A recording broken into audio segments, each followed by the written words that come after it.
اعوذ باللہ من الشیطان الرجیم، بسم اللہ الرحمن الرحیم۔ پیارے اسلامی بھائیوں، اسلامی تاریخ اور تعلیم کے چینل سے آپ سب کو السلام علیکم ورحمۃ اللہ۔ پیارے بھائیوں، ہماری آج کی ویڈیو کا جو موضوع ہے وہ غزوہ بدر کے بارے میں ہے۔ جی ہاں، غزوہ بدر جو اسلام کا سب سے پہلا غزوہ تھا، جس میں اللہ تعالیٰ کی مدد سے صرف 313 مسلمانوں نے کفار کے عظیم لشکر کو شکست سے دوچار کیا۔ فرمان باری تعالیٰ ہے سورہ آل عمران آیت نمبر 123، یقیناً خدا نے تمہاری در میں مدد کی جب تم کمزور تھے، تو خدا سے ڈرو تاکہ تم شکر گزار بن جاؤ۔ رمضان المبارک 2 ہجری میں غزوہ بدر کا واقعہ رمضان المبارک 2 ہجری میں پیش آیا۔ بدر ایک گاؤں کا نام ہے جہاں سال کے سال میلہ لگتا تھا۔ یہ مقام اس نقطہ کے قریب ہے جہاں شام سے مدینہ جانے کا راستہ دشوار گزار گھاٹیوں میں سے ہو کر گزرتا ہے۔ مدینہ منورہ سے قریباً 80 میل کے فاصلے پر ہے۔ جیسا کہ ہم بیان کر چکے ہیں کہ قریش نے ہجرت کے ساتھ ہی مدینہ پر حملہ کی تیاریاں شروع کر دی تھیں۔ عبداللہ بن ابی کو انہوں نے خط لکھ بھیجا کہ یا محمد صلی اللہ علیہ وسلم کو قتل کر دو، نعوذ باللہ، یا ہم آ کر ان کے ساتھ تمہارا بھی فیصلہ کر دیتے ہیں۔ قریش کی چھوٹی چھوٹی ٹکڑیاں مدینہ کی طرف گشت لگاتی رہتی تھی۔ قرظفہر مدینہ کی چراگاہوں تک آ کر غارت گری کرتا تھا۔ حملہ کے لیے سب سے بڑی ضروری چیز مصارف جنگ کا بندوبست تھا۔ اس لیے اب کے موسم میں قریش کا جو کاروان تجارت شام کو روانہ ہوا، اس سر و سامان سے روانہ ہوا کہ مکہ کی تمام آبادی نے جس کے پاس جو رقم تھی کل کی کل دے دی۔ نہ صرف مرد بلکہ عورتیں جو کاروبار تجارت میں بہت کم حصہ لیتی ہیں، ان کا بھی ایک ایک فرد اس میں شریک تھا۔ قافلہ ابھی شام سے روانہ نہیں ہوا تھا کہ حضری کے قتل کا اتفاقیہ واقعہ پیش آ گیا، جس نے قریش کی آتش غضب کو اور بھڑکا دیا۔ اسی اثناء میں یہ غلط خبر مکہ معظمہ میں پھیل گئی کہ مسلمان قافلہ لوٹنے کو آ رہے ہیں۔ قریش کے غیظ و غضب کا بادل بڑے زور و شور سے اٹھا اور تمام عرب پر چھا گیا۔ حضرت صلی اللہ علیہ وسلم کو ان حالات کی اطلاع ہوئی تو آپ نے صحابہ رضی اللہ تعالیٰ عنہ کو جمع کیا اور واقعہ کا اظہار فرمایا۔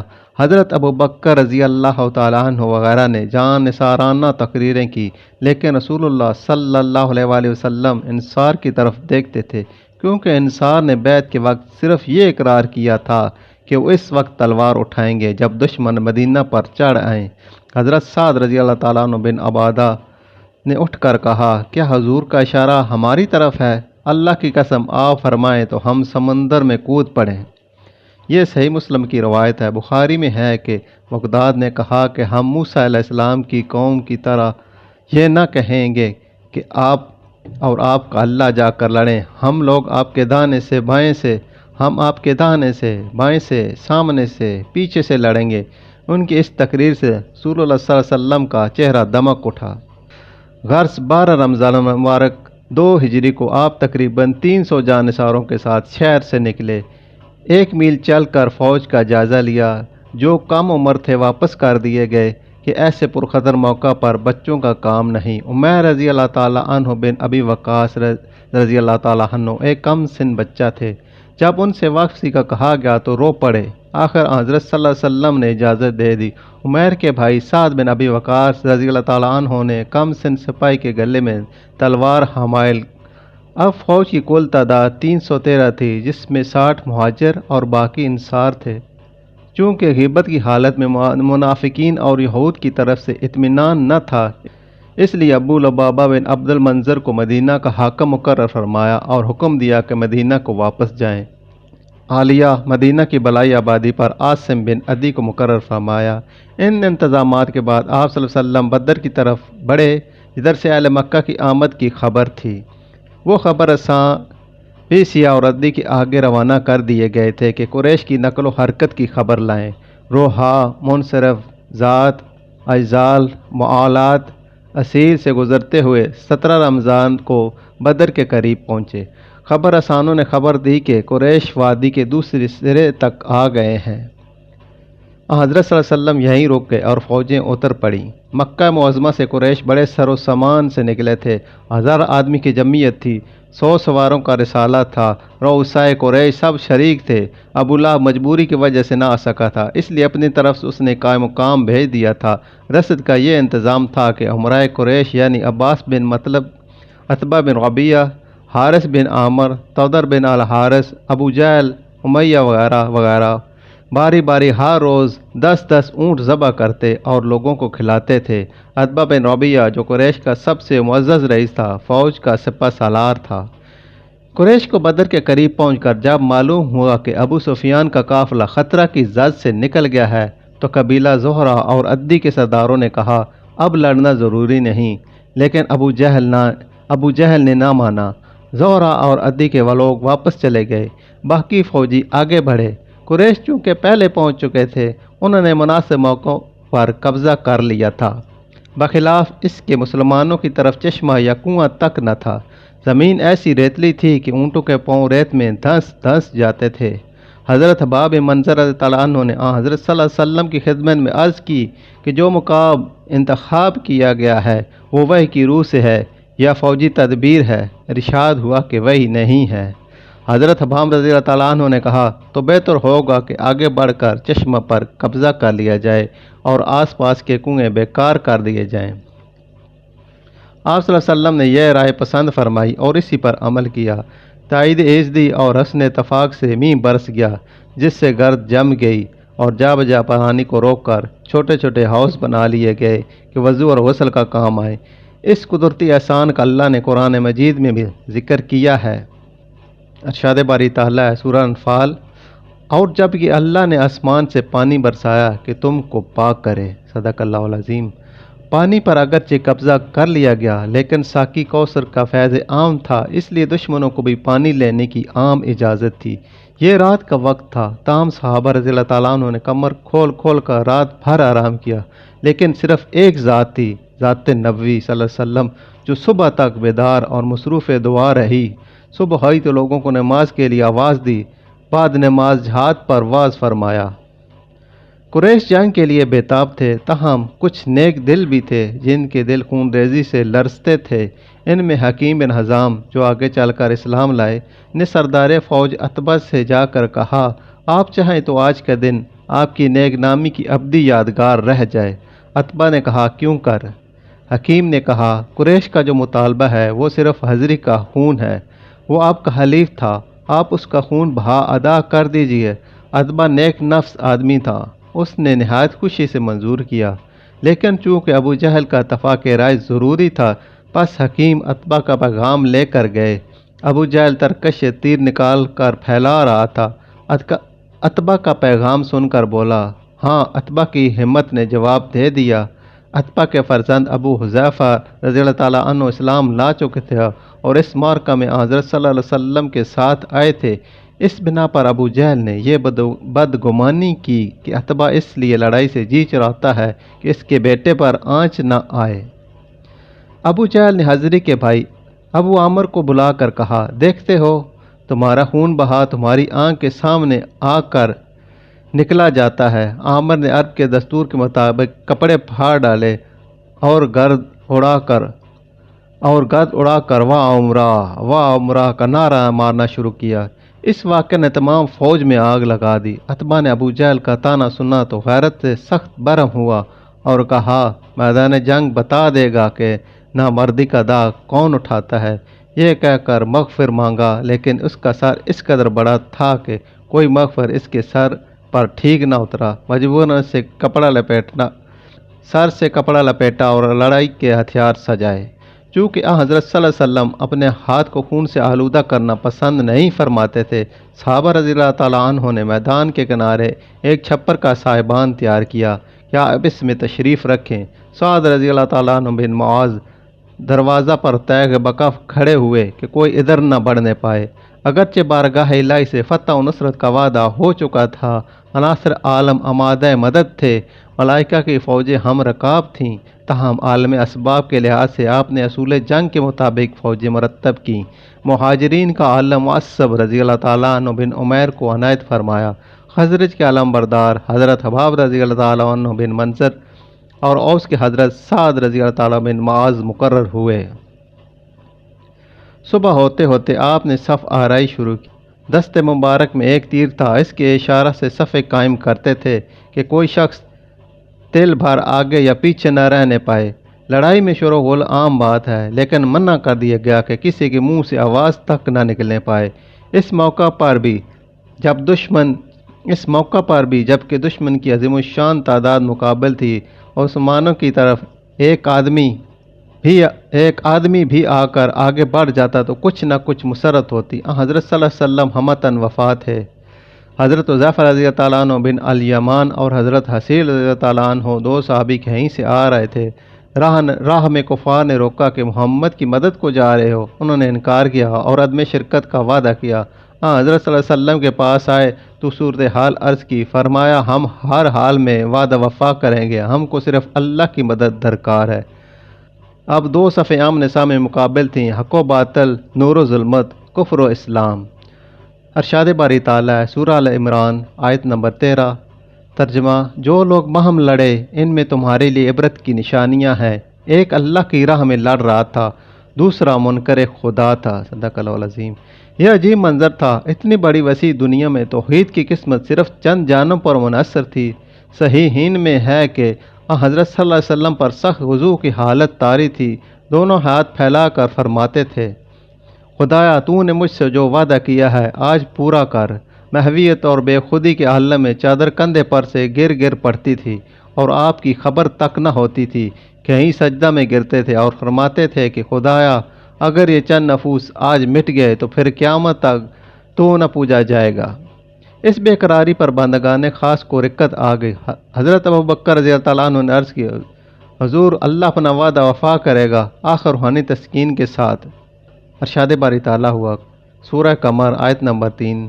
فوج کو شکست دی جائے گی اور وہ پشت پھیر دیں گے۔ صدق اللہ العظیم۔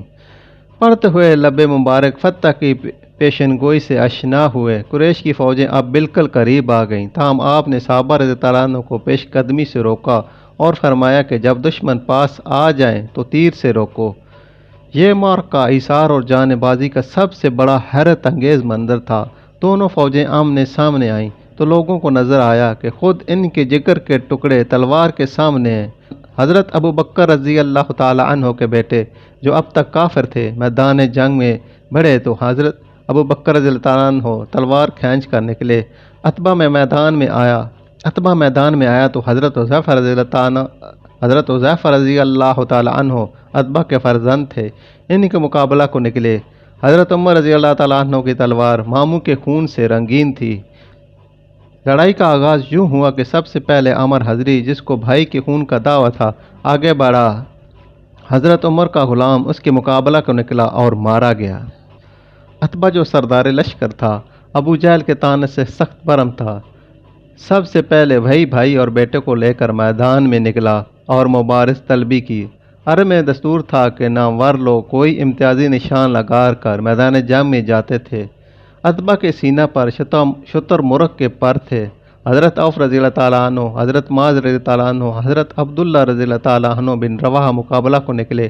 عتبہ نے نام و نسب پوچھا اور جب یہ معلوم ہوا کہ انصار ہیں تو عتبہ نے کہا، ہم کو تم سے غرض نہیں۔ پھر حضرت صلی اللہ علیہ وسلم کی طرف خطاب کر کے پکارا کہ اے محمد صلی اللہ علیہ وسلم، یہ لوگ ہمارے جوڑ کے نہیں۔ حضرت صلی اللہ علیہ وسلم کے ارشاد مطابق انصار ہٹ آئے اور حضرت حمزہ رضی اللہ تعالیٰ عنہ، حضرت علی رضی اللہ تعالیٰ عنہ، حضرت عبیدہ رضی اللہ تعالیٰ عنہ میدان میں آئے، چونکہ یہ لوگ خود پہنے تھے جس سے چہرے چھپ گئے تھے۔ ان لوگوں کے چہرے پر نقاب تھی۔ عتبہ نے پوچھا، تم کون ہو؟ سب نے نام و نسب بتایا۔ عتبہ نے کہا، اب ہمارا جوڑ ہے۔ عتبہ حضرت حمزہ رضی اللہ تعالیٰ عنہ سے اور ولید حضرت علی رضی اللہ تعالیٰ عنہ سے مقابل ہوا اور دونوں مارے گئے، لیکن عتبہ کے بھائی شیبہ نے حضرت عبیدہ رضی اللہ تعالیٰ عنہ کو زخمی کیا۔ حضرت علی رضی اللہ تعالیٰ عنہ نے بڑھ کر شیبہ کو قتل کر دیا اور عبیدہ رضی اللہ تعالیٰ عنہ کندھے پر اٹھا کر رسول اللہ صلی اللہ علیہ وسلم کی خدمت میں لائے۔ حضرت عبیدہ رضی اللہ تعالیٰ عنہ نے حضرت صلی اللہ علیہ وسلم سے پوچھا کہ کیا میں دولت شہادت سے محروم رہا؟ آپ نے فرمایا، نہیں، تم نے شہادت پائی۔ حضرت عبیدہ رضی اللہ عنہ نے کہا، آج ابو طالب زندہ ہوتے تو تسلیم کرتے کہ ان کا شعر کا مستحق میں ہوں۔ ہم محمد کو اس وقت دشمن کا حوالہ کریں گے جب ان کے گرد لڑ کر مر جائیں اور ہم اپنے بیٹوں اور بیویوں سے بھلا نہ دیے جائیں۔ سعید بن الاس کا بیٹا عبیدہ سر سے پاؤں تک لوہے میں ڈوبا ہوا صف سے نکلا اور پکارا کہ میں ابو کرش ہوں۔ حضرت عبیدہ رضی اللہ عنہ اس کے مقابلہ کو نکلے، چونکہ صرف اس کی آنکھیں نظر آتی تھیں۔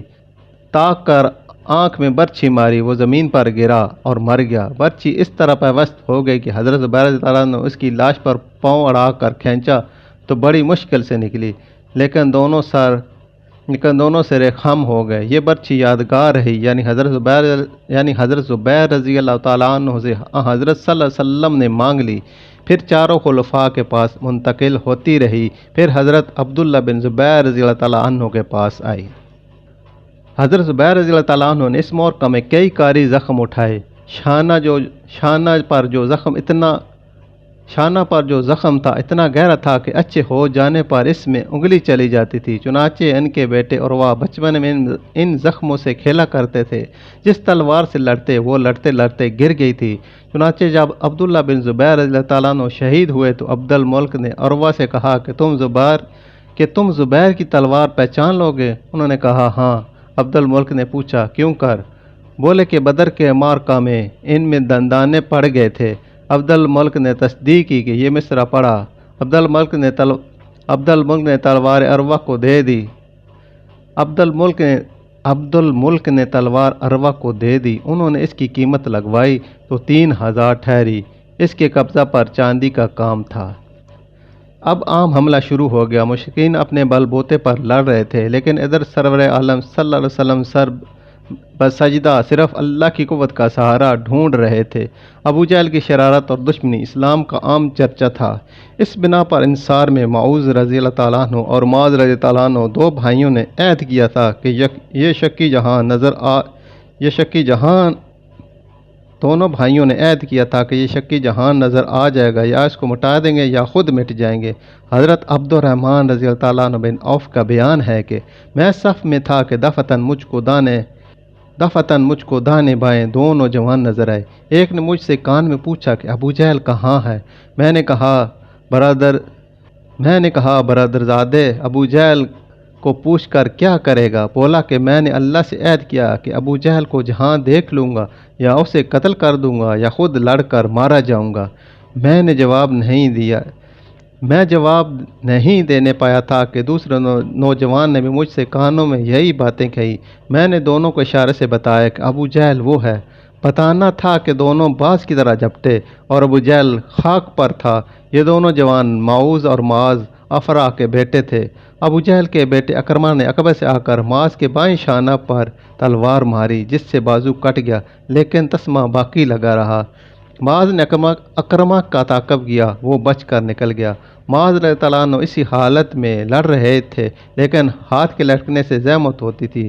ہاتھ کو پاؤں کے نیچے دبا کر کھینچا کہ تسمہ بھی الگ ہو گیا اور اب وہ آزاد تھے۔ حضرت صلی اللہ علیہ وسلم نے لڑائی سے پہلے ارشاد فرمایا تھا کہ کفار کے ساتھ جو لوگ آئے ہیں ان میں ایسے بھی لوگ ہیں جو خوشی سے نہیں بلکہ قریش کے جبر سے آئے ہیں۔ ان لوگوں کے نام بھی آپ نے بتا دیے تھے۔ ان میں ابو البختری بھی تھا۔ مجزر انصاری کی نظر ابو البختری پر پڑی۔ مجزر نے کہا چونکہ رسول اللہ صلی اللہ علیہ وسلم نے تیرے قتل سے منع فرمایا ہے، اس لیے تجھ کو چھوڑ دیتا ہوں۔ ابو البختری کے ساتھ اس کا ایک رفیق بھی تھا۔ ابو البختری نے کہا اس کو بھی؟ مجزر نے کہا نہیں۔ ابو البختری نے کہا تو میں خاتونان عرب کا یہ طعنہ نہیں سن سکتا کہ ابو البختری نے اپنی جان بچانے کے لیے رفیق کا ساتھ چھوڑ دیا۔ یہ کہہ کر ابو البختری یہ رجز پر پڑتا ہوا مجزر پر حملہ آور ہوا اور مارا گیا۔ حضرت صلی اللہ علیہ وسلم کا شدید دشمن امیہ بن خلف بھی جنگ بدر میں شریک تھا۔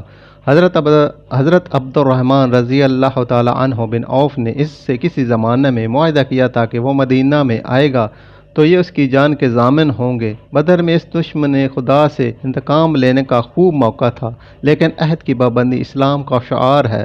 حضرت عبد الرحمن رضی اللہ تعالیٰ عنہ بن عوف نے چاہا کہ وہ بچ کر نکل جائے۔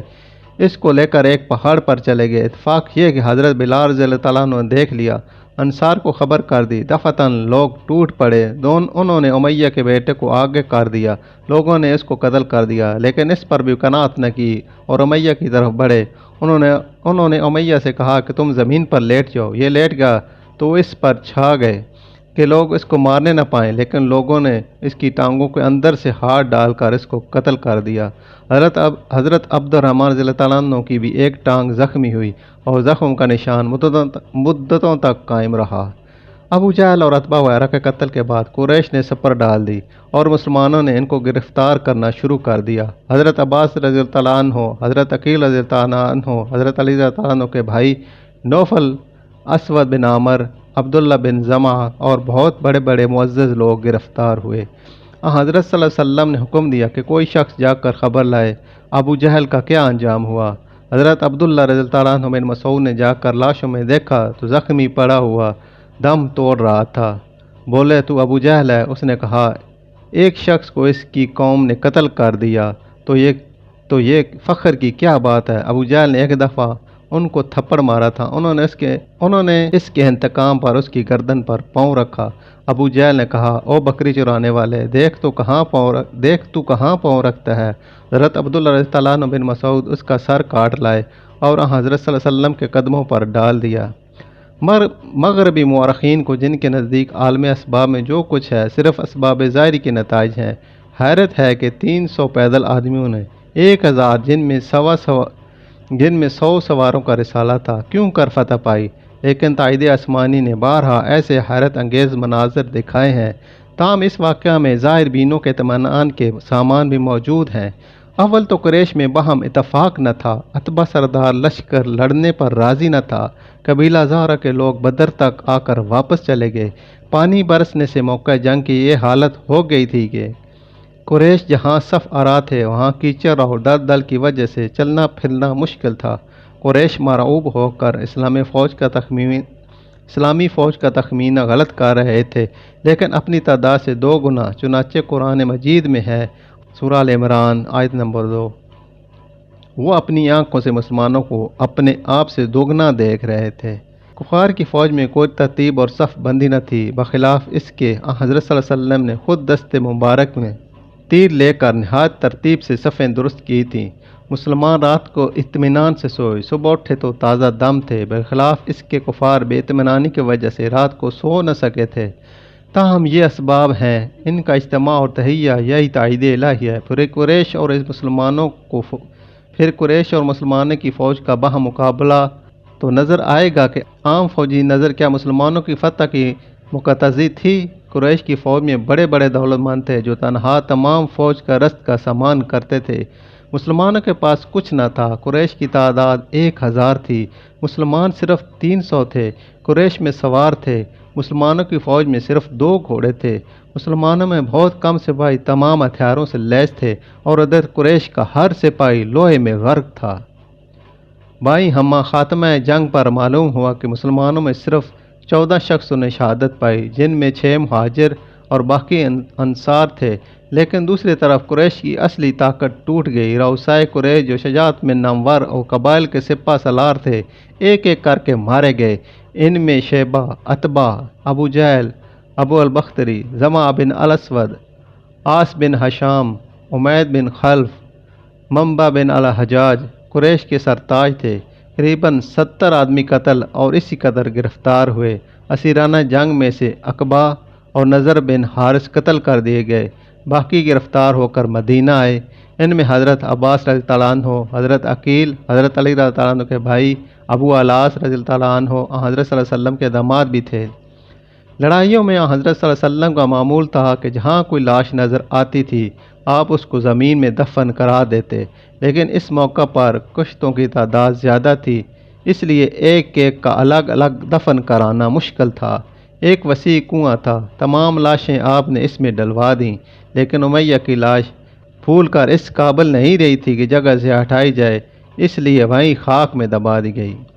اسیران جنگ جب مدینہ میں حضرت صلی اللہ علیہ وسلم کے سامنے آئے تو حضرت سعودہ رضی اللہ عنہ حضرت صلی اللہ علیہ وسلم کی زوجہ محترمہ بھی تشریف رکھتی تھی۔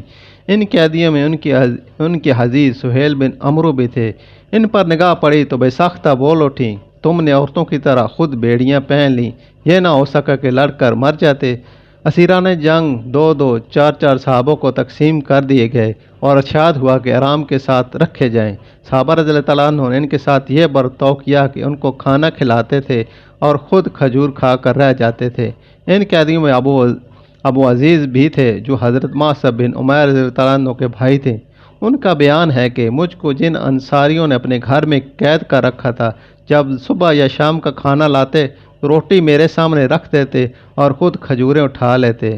مجھ کو شرم آتی اور میں روٹی ان کے ہاتھ میں دے دیتا، لیکن وہ ہاتھ بھی نہ لگاتے اور مجھ کو واپس دیتے، اور یہ اس بنا پر تھا کہ حضرت صلی اللہ علیہ وسلم نے تاکید کی تھی کہ قیدیوں کے ساتھ اچھا سلوک کیا جائے۔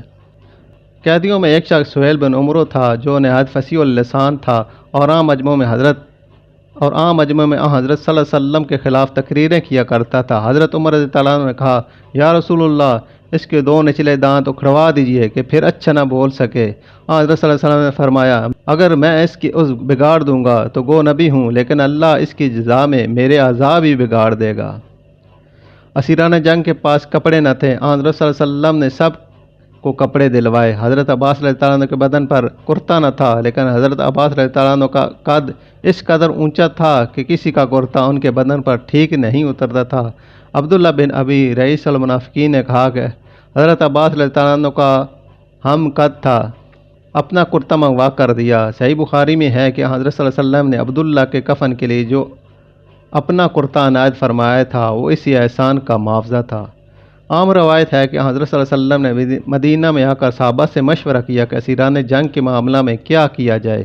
حضرت ابو بکر رضی اللہ عنہ نے عرض کیا کہ سب اپنے ہی عزیز و اقارب ہیں، فدیہ لے کر چھوڑ دیے جائیں، لیکن حضرت عمر کے نزدیک اسلام کے مسئلہ میں دوست دشمن، عزیز و اقارب، قریب و بعید کی تمیز نہ تھی، اس لیے انہوں نے یہ رائے دی کہ سب قتل کر دیے جائیں اور ہم میں ہر شخص اپنے عزیز کو آپ قتل کرے۔ لیکن یہاں حضرت صلی اللہ علیہ وسلم نے صدیق اکبر کی رائے پسند کی اور فدیہ لے کر چھوڑ دیا۔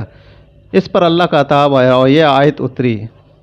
سورہ انفال آیت نمبر 9 ترجمہ: اگر اللہ کا نوشتہ پہلے نہ لکھا جا چکا ہوتا تو جو کچھ تم نے لیا اس پر بڑا عذاب نازل ہوتا۔ صدق اللہ العظیم۔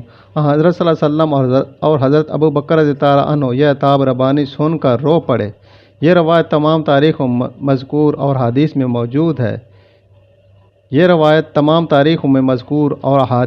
موجود ہے، لیکن سبب عتاب کے بیان میں اختلاف ہے۔ ترمذی میں جو روایت ہے اس کا محاصل یہ ہے کہ اس وقت تک مال غنیمت کے متعلق احکام نہیں آئے تھے۔ عرب کے عام دستور کے موافق صحابہ رضی اللہ عنہ غنیمت میں مصروف ہو گئے، اس پر عتاب آیا۔ چونکہ اس کے متعلق پہلے کوئی حکم نہیں دیا گیا تھا، اس لیے یہ جرم معاف کر دیا گیا اور حکم آیا کہ مال غنیمت جو ہاتھ آ چکا حلال ہے۔ قرآن مجید میں عتاب کے بعد یہ الفاظ ہیں۔ سورہ انفال آیت نمبر 9: اور جو تم نے لوٹا ہے اب کھاؤ کہ حلال طیب ہے۔ صدق اللہ العظیم۔ اس آیت میں صاف تصریح ہے کہ مال جو ہاتھ آیا تھا وہ حلال کر دیا گیا اور وہ مال غنیمت تھا۔ صحیح مسلم اور ترمذی دونوں سے یہ ثابت ہوتا ہے کہ عتاب فدیہ لینے یا مال غنیمت کے لوٹنے پر تھا۔ صحیح مسلم میں یہ الفاظ ہیں کہ جب عتاب کی آیت نازل ہوئی تو آپ رونے لگے، اور جب حضرت عمر رضی اللہ تعالیٰ عنہ نے سبب دریافت کیا تو آپ نے فرمایا، یعنی تمہارے ساتھیوں نے جو فدیہ لیا اس پر اللہ کی طرف سے پیش کیا گیا اور اس پر رو رہا ہوں۔ عموماً لوگوں نے غلط فہمی سے یہ سمجھا کہ عتاب اس پر آیا کہ اسیران جنگ کو قتل کیوں نہیں کر ڈالا، چنانچہ لوگوں نے اس آیت سے استدلال کیا ہے۔ سورہ انفال آیت نمبر 9: کسی نبی کو یہ مناسب نہیں کہ بغیر اچھی طرح خون ریزی کرنے کے لوگوں کو قیدی بنائے، لیکن اس آیت کا صرف یہ محاصل ہے کہ میدان جنگ میں جب تک کافی خون ریزی نہ ہو چکے قیدی بنانا مناسب نہیں۔ اس سے یہ کیوں کر ثابت ہو سکتا ہے کہ اگر خون ریزی سے پہلے لوگ گرفتار کر لیے گئے تو لڑائی کے بعد بھی وہ قتل کیے جا سکتے ہیں۔ بہرحال اسیران جنگ سے 4,000 4,000 درہم فدیہ لیا گیا، لیکن جو لوگ ناداری کی وجہ سے فدیہ ادا نہیں کر سکتے تھے وہ چھوڑ دیے گئے۔ ان میں سے جو پڑھنا لکھنا جانتے تھے ان کو حکم ہوا کہ 10 بچوں کو پڑھنا لکھنا سکھا دیں تو چھوڑ دیے جائیں گے۔ حضرت زید بن ثابت رضی اللہ عنہ نے اسی طرح پڑھنا لکھنا سیکھا تھا۔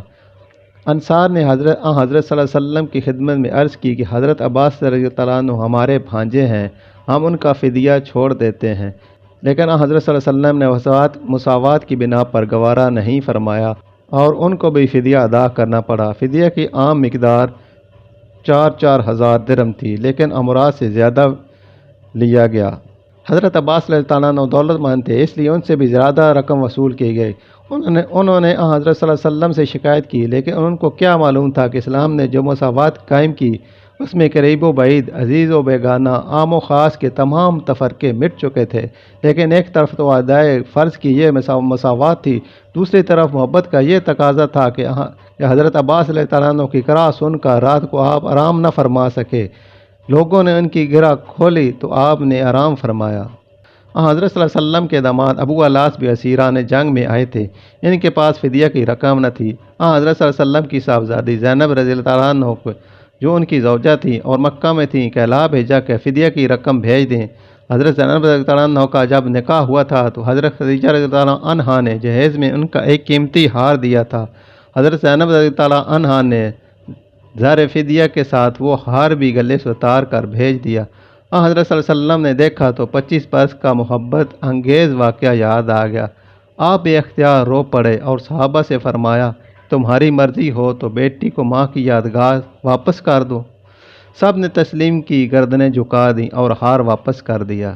ابو الاس رہا کر مکہ آئے اور حضرت زینب رضی اللہ تعالی عنہا کو مدینہ بھیج دیا۔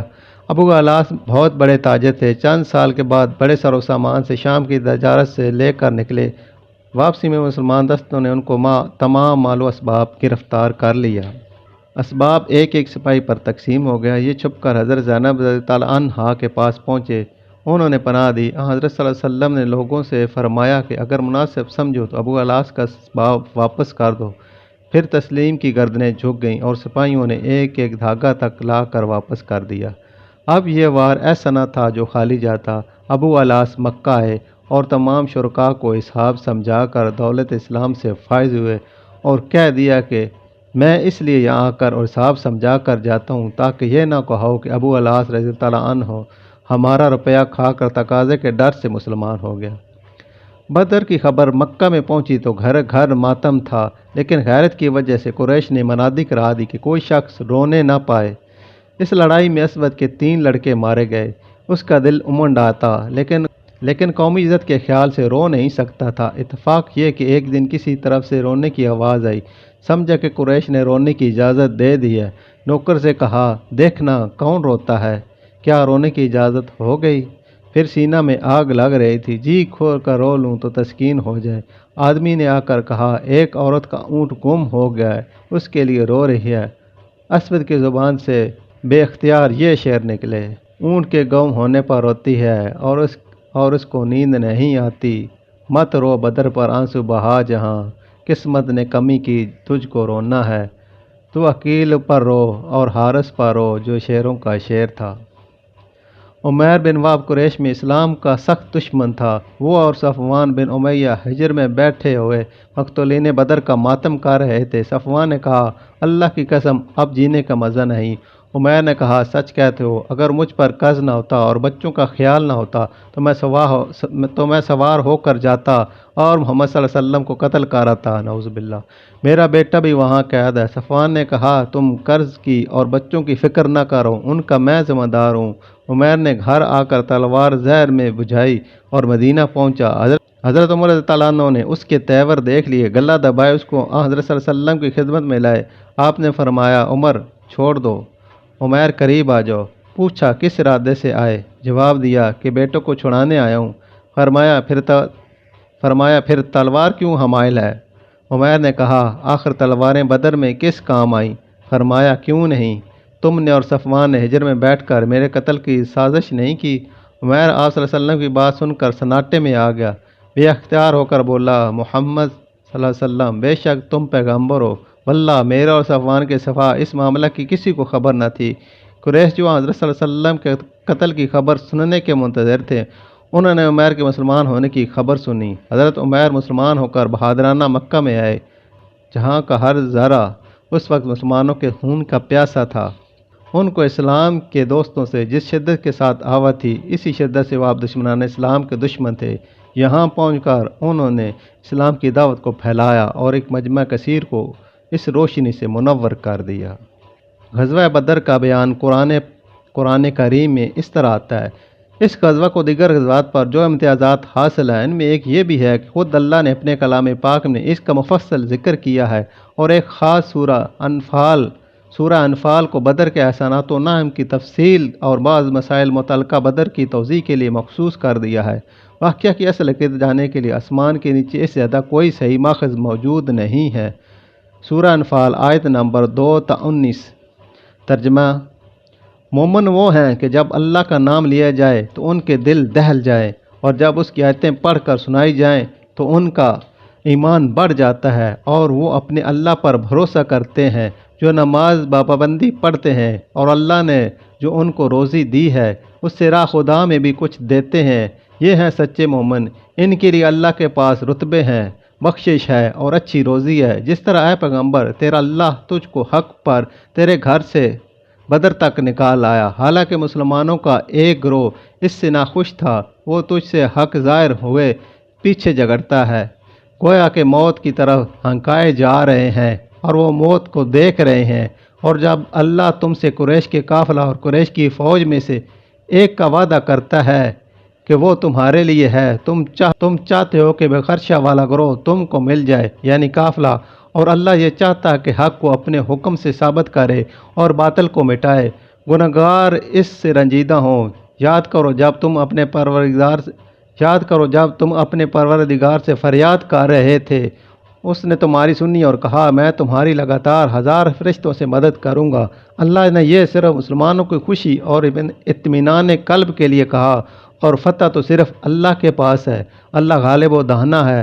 یاد کرو جب تمہاری تسکین کے لیے اپنی طرف سے اونگ تم پر طاری کر رہا تھا، اور آسمان سے پانی برسا رہا تھا کہ تم کو پاک کرے اور شیطان کی ناپاکی کی تم سے دور کرے، اور تمہارے دل مضبوط کرے اور ثابت قدم رکھے۔ یاد کرو جب اللہ فرشتوں کو حکم دے رہا تھا کہ میں تمہارے ساتھ ہوں، مسلمانوں کو ثابت قدم رکھنا، میں کافروں کے دل میں رعب ڈال دوں گا، کافروں کی گردنیں مارو اور ہر جوڑ پر مارو۔ یہ اس لیے کہ انہوں نے اللہ اور اللہ کے رسول سے دشمنی کی ہے، اور جو اللہ اور اللہ کے رسول سے دشمنی کرے گا اللہ اس کو سخت عذاب دینے والا ہے۔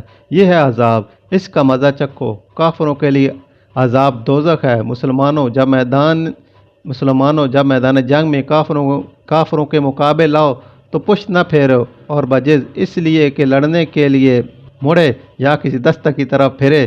جو کوئی پشت پھیرے وہ اللہ کا غضب لائے گا اور اس کا ٹھکانہ جہنم ہوگا، اور وہ کیا برا ٹھکانہ ہے۔ مسلمانوں، ان کافروں کو تم نے نہیں مارا لیکن اللہ نے مارا، اور اے محمد صلی اللہ علیہ وسلم تم نے نہیں پھینکا جب تم نے پھینکا لیکن اللہ نے پھینکا تاکہ اپنی طرف سے اہل ایمان کو اچھا انعام دے۔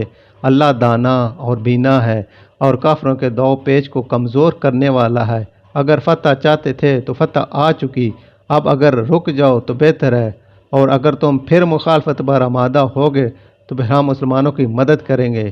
یاد رکھو کہ تمہاری جمعیت کچھ مفید نہیں، گو وہ کتنی ہی کثیر ہو، اور اللہ مومنوں کے ساتھ ہے۔ صدق اللہ العظیم۔ سورہ انفال آیت نمبر 41 تا 46۔ جان لو کہ جو مال غنیمت ملے تو اس کا 5واں حصہ اللہ کے لیے اور اس کے رسول کے لیے، اہل قرابت کے لیے، یتیموں کے لیے، مسکینوں کے لیے اور مسافروں کے لیے ہے۔ اگر اللہ پر تم ایمان لا چکے ہو اور حق و باطل میں فرق دینے والے دن میں یعنی بدر میں اللہ نے اپنے بندہ پر جو فتح اتاری اس کو مان چکے، جب دونوں فوجیں آمنے سامنے آ گئیں، اور اللہ ہر چیز پر قدرت رکھتا ہے، جب تم قریب کے میدان میں اور قریش کی فوج دور کے میدان میں اور قافلہ تم سے نیچے تھا، اگر تم ایک دوسرے سے وقت مقرر کر کے آتے وقت میں اختلاف ہو جاتا، لیکن اللہ نے یہ اس لیے کر دیا تاکہ جو ہونے والا تھا اللہ اس کو کر دے، تاکہ جس کو مرنا ہو وہ بھی دلیل دیکھ کے مرے، اور جس کو زندہ رہنا ہے وہ بھی دلیل دیکھ کے زندہ رہے، اور بے شک اللہ سننے والا اور جاننے والا ہے۔ یاد کرو جب اللہ تم کو جنگ کی حالت میں ان کو تھوڑا دکھا رہا تھا، اگر زیادہ کر کے دکھاتا تو تم سست پڑ جاتے اور بام جھگڑے پڑتے، لیکن اللہ نے محفوظ رکھا، وہ سینوں کے بیج سے واقف ہے۔ جب تمہاری نظر میں اللہ ان کو تھوڑا دکھا رہا تھا اور تم کو ان کی نگاہ میں، تاکہ جو ہونے والا ہے اللہ اس کو پورا کر دے اور اس کی طرف تمام معاملے پھرتے ہیں۔ مسلمانوں، جب کسی دستہ فوج سے مقابلہ آ پڑے تو ثابت قدم رہو اور اللہ کو یاد کیا کرو تاکہ کامیاب ہو، اور اللہ اور اس کے رسول کی اطاعت کرو اور جھگڑا نہ کرو، ورنہ سست پڑ جاؤ گے اور تمہاری ہوا اکھڑ جائے گی۔ مستقل رہو، اللہ مستقل لوگوں کے ساتھ ہے، اور ان لوگوں یعنی قریش کی طرح نہ بنو جو اپنے گھروں سے مغرورانہ نمائش اور دکھاوے کے ساتھ اور اللہ کی راہ سے لوگوں کو روکتے ہوئے نکلے، اور اللہ ان کے تمام کاموں کو گھیرے ہوئے ہے۔ صدق اللہ العظیم۔ سورہ انفال آیت نمبر 67 تا 71۔ پیغمبر کے لیے مناسب نہ تھا کہ اس کے پاس قیدی ہوں تاکہ خوب زمین میں لڑ نہ لے۔ تم دنیا کی دولت چاہتے ہو، قیدی ہوں گے تو فدیہ ہاتھ آئے گا، اور اللہ آخرت چاہتا ہے۔ اللہ دانا اور توانا ہے۔ اگر اللہ کی تقدیر پہلے نہ ہو چکی ہوتی تو تم نے جو قیدیوں سے لیا اس پر تم کو دردناک عذاب پہنچتا۔ اب جو کچھ تم کو غنیمت میں ملا کھاؤ، وہ حلال و طیب ہے، اور اللہ سے ڈرا کرو۔ اللہ آمرزگار اور مہربان ہے۔ اے پیغمبر، تمہارے ہاتھ میں جو قیدی ہیں ان سے کہو کہ اللہ اگر تمہارے دلوں میں کچھ نیکی دیکھے گا تو تم سے جو لیا گیا ہے اس کے بدلہ وہ نیکی عطا کرے گا اور تمہیں معاف کرے گا۔ وہ بخشش اور مہربانی والا ہے۔ اگر یہ قیدی تجھ سے خیانت کرنا چاہتے ہیں تو اس سے پہلے وہ اللہ کے ساتھ خیانت کر چکے ہیں، اس لیے تو اللہ نے ان کو تمہارے قابو میں کر دیا۔ اللہ دانا اور باخبر ہے۔ صدق اللہ العظیم۔ اللہ نے اسی احسان کو عہد کے موقع پر یاد دلایا ہے۔ سورہ ال عمران آیت نمبر 13۔ یقیناً اللہ نے تمہاری بدر میں مدد کی جب تم کمزور تھے، تو اللہ سے ڈرو تاکہ تم شکر گزار بن جاؤ۔ آخر دعوانا الحمدللہ رب العالمین۔